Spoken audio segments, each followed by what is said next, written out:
नमस्कार, मी अनिल उपाध्ये. शिवसिद्ध बातमीपत्रात आपलं स्वागत आहे. पाहूया आजची बातमी.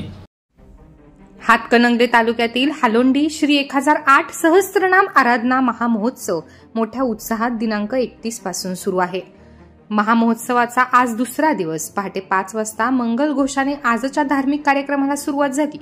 पहाटे 5:30 वाजता यजमानांच्या घरापासून ते मंडपापर्यंत सर्वाद्य मिरवणूक निघाली. सकाळी 7 वाजता सहवाद्य जलकुंभाची मिरवणूक निघाली. 8 वाजता संध्यावंदन, सकलीकरण, भगवंतांचे पंचामृत अभिषेक संपन्न झाला. अन्नदातारांची हत्तीवरून मिरवणूक काढण्यात आली. आजच्या भोजन विभागाचे उद्घाटन प्रसिद्ध कापड व्यापारी शंकर शेठ दुलानी, तुषार दुलानी यांच्या हस्ते करण्यात आले. त्यानंतर सहस्त्रनाम विधानास प्रारंभ झाला. या विधानाला 150हून अधिक महिला आणि युवक वर्ग बसले होते. त्यानंतर आचार्य श्री सुयश गुप्तजी, मुनिश्री तत्वार्थ नंदीजी आणि जगद्गुरु जगतपूज्य अभिनव लक्ष्मी भटारक पटाचार्य महास्वामीजी यांचे मंगल प्रवचन झाले. सायंकाळी 5 वाजता जनशास्त्र आणि धर्मध्वजाचे हत्तीवरून भव्य मिरवणूक काढण्यात आली. सायंकाळी आरती आणि सांस्कृतिक कार्यक्रमाने आजच्या दिवसाच्या कार्यक्रमाची सांगता करण्यात आली.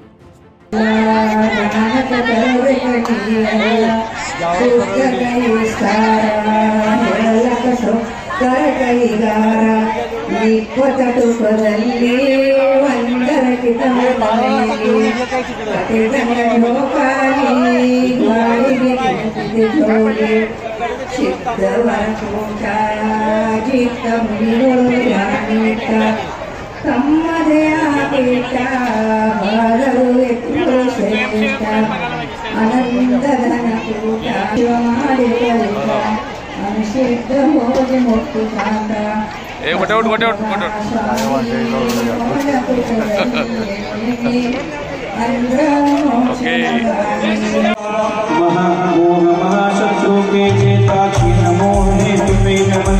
आदिनाथ उत्तम विधान में प्रभु तुम्हें नमन. आदिनाथ उत्तम विधान में प्रभु हमको करे नमन. ओम श्री सुगते नमः. अर्घ्यं निर्वपामि स्वाहा. शोभनीय गति पाई तुमने पंचम गति तुम्हें नमन. आदिनाथ उत्तम विधान में प्रभु हमको करे नमन. भोजन डाला तुम्हें नमन. आदिनाथ उत्तम विधान में प्रभु हमको करे नमन. ज्ञानी नमः. अर्घ्यं निर्वपामि स्वाहा. आप जगत में पूर्ण सुखी हो सत्य धर्म तुम्हें नमन. आदिनाथ उत्तम विधान में प्रभु हमको करे नमन. जय गुरु परम पूज्य शक्ति श्री लक्ष्मी स्वाहा.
जन्म जन्म के जन्म दुखों से रहित जन्माष्टमी आज मना तो जीवन में आने वाली बाधाओं को दूर करे और हमारे लिए सच्चा मार्ग प्रशस्त करे, आत्मा के शुद्ध स्वरूप को प्रकट करे। वह पुण्य का बंध होता है, इससे हमारे लिए आगे आगे मोक्ष का मार्ग प्रशस्त होता है और संसार के दुख नाश को प्राप्त होते हैं। इसलिए जिनेंद्र आराधना की जाती है। अभी बीच बीच में और आपसे संपर्क करेंगे।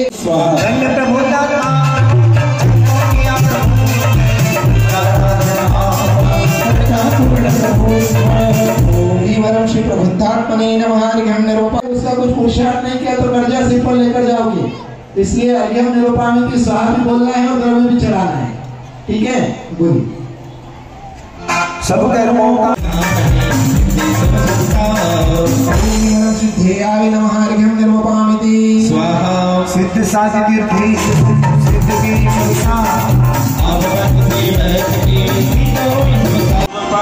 आप शक्तिशाली प्रभु धन्य प्रभु आप नाम की शक्ति से मिलती शक्ति सरे। ओम निवरम श्री प्रभुष्णवे नमः। अर्घ्यम निरूपामिति स्वाहा। लिया सब जीवों को मोक्ष मार्ग का निष्प्रभो उपदेश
इच्छा होणी ना आपण सर्वांनी हात जोडायचा आहे. ओम ह्रीं माला मृगेंद्राजी दशध्वज स्थापनं करोमि ते स्वाहा. बोले सहस्रनाम आराधना महामहोत्सव की ध्वजगीत सर्वांनी हात जोडायचा आहे. परत एकदा वंदे जिने मेरा वंदे जिने मेरा वंदे जिने मेरा वंदे जिने मेरा सबके पुत्र भरत का भारत देश महान विश्व देश से महावीर गणेश मंदिर का सबके पुत्र भरत का भारत देश महान विश्व देश से महावीर गणेश मंदिर का वंदे जिने मेरा वंदे जिने मेरा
भगवान की भक्ति करेगा, निश्चित रूप से उसके जीवन में जैसे सूर्य उदय होता है ऐसे उदय ही उदय होगा, अस्त होने का काम नहीं होगा.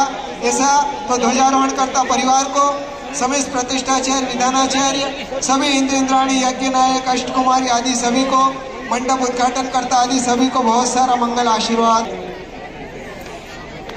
ओम राम ह्रीं ह्रूं ह्रूं रामाय नमः स्वाहा. अस्य यजमानमृगनाम समस्त दुःखम हण हण दह दह पच पच पाचे पाचय उड उड शीघ्रं शीघ्रं सर्वस्मानाय ओम फट स्वाहा. अर्थात लक्ष्मी को वही प्राप्त करता है जो भगवान के मुख का दर्शन करता है. जो प्रातः काल जो भगवान के दर्शन करता है वो लक्ष्मी को प्राप्त करता है. यानी लक्ष्मी का मतलब यहाँ दो प्रकार की लक्ष्मी है, एक अंतरंग लक्ष्मी और एक बहिरंग लक्ष्मी. भगवान ने दोनों प्रकार की लक्ष्मी को प्राप्त कर लिया. धन वैभव आदि पूरे तीनों लोगों का धन वैभव इकट्ठा किया जाए तो भी एक समोशरण की रचना नहीं हो सकती. ऐसा धन वैभव से संपन्न समोशरण को भगवान ने प्राप्त कर लिया. और दूसरा अंतरंग लक्ष्मी, अनंत ज्ञान, अनंत दर्शन, अनंत सुख और अनंत वीर्य, ये अनंत लक्ष्मी को भी उन्होंने प्राप्त कर लिया. लेकिन ऐसी लक्ष्मी को प्राप्त करने के लिए भगवान ने पुरुषार्थ किया. एक छोटा सा उदाहरण दे देता हूँ कि यहाँ पर बीकॉम करने वाले कोई होंगे? बीकॉम कोई कर रहा है क्या? हाथ ऊंचा करो जरा. बीकॉम कॉमर्स लाइन में कोई है क्या? है. तो बीकॉम करने के बाद में या उसके आसपास में लोग सीए करते हैं, चार्टर्ड अकाउंटेंट. तो अगर सीए बनना है, ध्यान से सुनो इस बात को, इस उदाहरण को अच्छी तरह से समझ लीजिए. अगर सीए होना है, सीए चार्टर्ड अकाउंटेंट बनना है तो क्या करना पड़ेगा? कई लोग बोलते हैं कि पुस्तक पढ़ लेने से बन जाएगा. नहीं, पुस्तक पढ़ने से काम नहीं होगा. आपको सबसे पहले एक ऐसे व्यक्ति के पास जाना पड़ेगा जिसने सीए कर, और दूसरा मैंने जो किया वो तुम्हें करना है. तो वो जो सीए करने वाला विद्यार्थी है वो बोलता है ठीक है, यस सर. क्या बोलेगा? Yes sir. अब वो बोलेगा ठीक है, कल से मेरी ऑफिस में आ जाना 10 बजे. बोले यस सर. इस कुर्सी पे बैठना है, बोले यस सर. ये रिटर्न फाइल करना है, बोले यस सर. इनकम टैक्स में जाना है, बोले यस सर. यानी जो जो भी काम, रिटर्न फाइल करना है, बोले यस सर. जो जो भी काम वो बताएगा वो हमें उसको करना है. और 2-3 साल तक बराबर उसके पास रह करके उसकी आज्ञा का पालन करता रहा, क्योंकि वो बोला था कि मैं जो कुछ भी कहूंगा वो तुम्हें करना है. तो ऐसा पुरुषार्थ करता रहा. उसके बाद में उस बॉस ने कहा कि तुम अब एग्जाम दे दो, ये पढ़ाई करो, ये किताब पढ़ो और तुम एग्जाम दे दो. उसने परीक्षा दे दी और परीक्षा देने के बाद में वो पास हो गया, चार्टर्ड अकाउंटेंट बन गया और सर्टिफिकेट लेकर के वापस अपने बॉस की ऑफिस में पहुंचा. वहां जाकर के उसने बोला, हु आर यू? आप कौन है? मेहनत मैंने की है, पढ़ाई मैंने की, सब कुछ मैंने किया. आप कौन है? आपने क्या किया? ऐसा कहेगा क्या?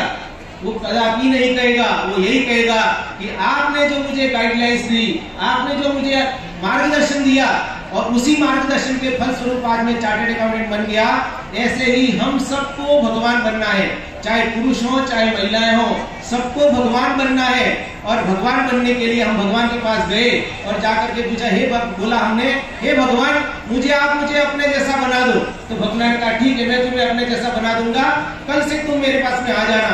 बोले रोज दर्शन करने आना। बोले भगवान ने बोला हाँ भगवान आऊंगा। बोले रोज दर्शन करना, रोज अभिषेक करना, जो पूजा करना। भगवान ने कहा कि महिला हो या पुरुष, रोज तुमको अभिषेक करना है तो तुम भगवान बनोगे। तो महिला हो या पुरुष, सबने कहा कि हाँ भगवान में अभिषेक करूंगा, करूंगी, मैं अष्टद्रव्य से पूजा करूंगा, अच्छे अच्छे द्रव्य चढ़ाऊंगा। भगवान ने कहा कि तुम्हें पुष्प कहा है तो मतलब तुम्हें अच्छे अच्छे फूल चढ़ाना है। तो भगवान ठीक है, मैं टोकरा भर भर के फूल आपको चढ़ाऊंगा। भगवान ने कहा कि तुम्हें नैवेद्य चढ़ाना है रोज, क्योंकि मैं भी चढ़ाता था। बोले हाँ ठीक है भगवान, मैं भी थाल थाल भर भर के आपको नैवेद्य चढ़ाऊंगा। भगवान ने कहा कि मैं खूब फूल फल भगवान को चढ़ाता था, गुच्छे के गुच्छे चढ़ाता था, अंगूर के गुच्छे चढ़ाता था, केले के गुच्छे चढ़ाता था, आम के गुच्छे चढ़ाता था, तुमको भी ये काम करना है। बोले हाँ भगवान मैं करूंगा। और इस तरह से जो भगवान के चरण में रोज सुंदर सुंदर नैवेद्य, सुंदर सुंदर चावल, अच्छे अच्छे चावल और नैवेद्य, पुष्प, फल आदि थाल भर भर के जो भगवान की इस तरह से जो आज अभी पूजा हो रही है, वैसी पूजा जो रोज करता है भगवान के चरणों में बैठ करके, उसके अंदर वो पात्रता आ जाती है कि वो मुनि व्रत धारण की या कालिका माता जी की दीक्षा लेने का पात्र बन जाता है। और एक दिन वो ऐसा पुरुषार्थ करके स्वर्गादि गतियों को प्राप्त करता है और वहां भगवान के समुशरण में जा करके उस श्री के दर्शन करते हुए पुनः विनय क्षेत्र आदि ऐसे क्षेत्र में जन्म लेता है या ऐसी अनुकूलताओं को प्राप्त करता है जहां पर वो मोक्ष की योग्य सारी सामग्री प्राप्त कर लेता है। पुरुष का पर्याय प्राप्त हो जाती है, वज्र नारायण स्वर्ण प्राप्त हो जाते हैं और सभी अनुकूलताओं को प्राप्त करने के बाद वो मुनि दीक्षा को धारण करके, कर्मों को नाश करके, कर्मों की निर्जरा करके मोक्ष रूपी लक्ष्मी को प्राप्त कर लेता है। ऐसी श्री को प्राप्त करने के लिए हमें बहुत ही सुंदर पुरुषार्थ करना है। आज वास्तव में बहुत ही प्रशंसनीय है कि बच्चे यहाँ करके आज ये पुरुषार्थ कर रहे हैं। आप जितने लोग यहाँ आकर के ये पुरुषार्थ कर रहे हैं, लेकिन जितने पुरुष हैं यहाँ पर, उनको भी ये चीज समझ में नहीं आ रही है। उनको लगा कि खाली गन्ने की खेती कर लो, अपना काम हो जाएगा। भगवान की भक्ति में उनका मन जब तक नहीं लगेगा, जब तक उनका मन इस चीज में नहीं लगेगा, तब तक उनका कार्य सिद्ध नहीं होगा। ये पंडित जी लोग जो है वो आपको 16 आभूषण पहनाते हैं इंद्रों को, और महिलाओं के लिए 14 आभूषण है। तो 16 आभूषण यानी ज्यादा आभूषण होते हैं पुरुषों के पास। लेकिन आपने देखा होगा पुरुषों के पास में ये लोग जब्बा लहंगा पहन करके आ जाते हैं, उनके शरीर पे एक भी वस्तु नहीं मिलेगी। आपके शरीर पे देखो अंगूठियां है सोने की, हार है, सभी प्रकार के सोने के अच्छे से अच्छे जेवर पहनते हुए हमारी महिलाएं सुख का उपभोग करती हैं। लेकिन इन पुरुषों को कुछ नहीं मिलता है। ज्यादा से ज्यादा इनके शरीर पे एक आध अंगूठी होगी और वो भी ससुराल की दी हुई। इसका कारण क्या है?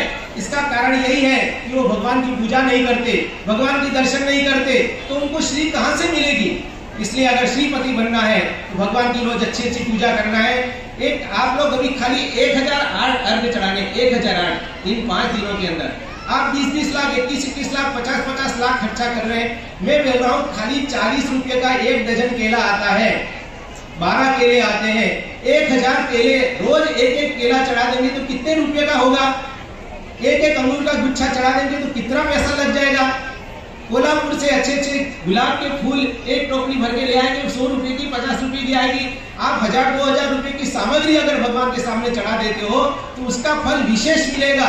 और ऐसे तो हम हाथी पे बैठ के 75,000 रुपया खर्चा कर देते हैं, लेकिन भगवान की सामग्री चढ़ाने में इतनी कंजूसी करते हैं तो कैसे हमारा कल्याण होगा? तो श्रीपति बनना है तो कल से सब लोग कम से कम 1-2 डजन केला, मौसम्बी, संतरा, अंगूर के गुच्छे, और आपके वहाँ इतने गन्ने होते हैं, सब लोग अपने अपने खेत में से 5-5 गन्ने लेके आओ और एक दिन अच्छे से गन्ने लेकर के नृत्य करते हुए भगवान के सामने गन्ना चढ़ाओ। कितना आनंद आएगा भक्ति में। तो इस प्रकार की पूजा जो करता है वो वास्तव में श्री को प्राप्त करता है। भगवान से प्रार्थना करें हम सब मिल करके, हे भगवान मैं श्रीपति बनूं, और इसी भावना के साथ मैं आपके श्री चरणों में यह अर्घ समर्पित कर रहा हूँ। ओम ह्रीं श्रीमते नमः। अर्घं निर्मामि स्वाहा।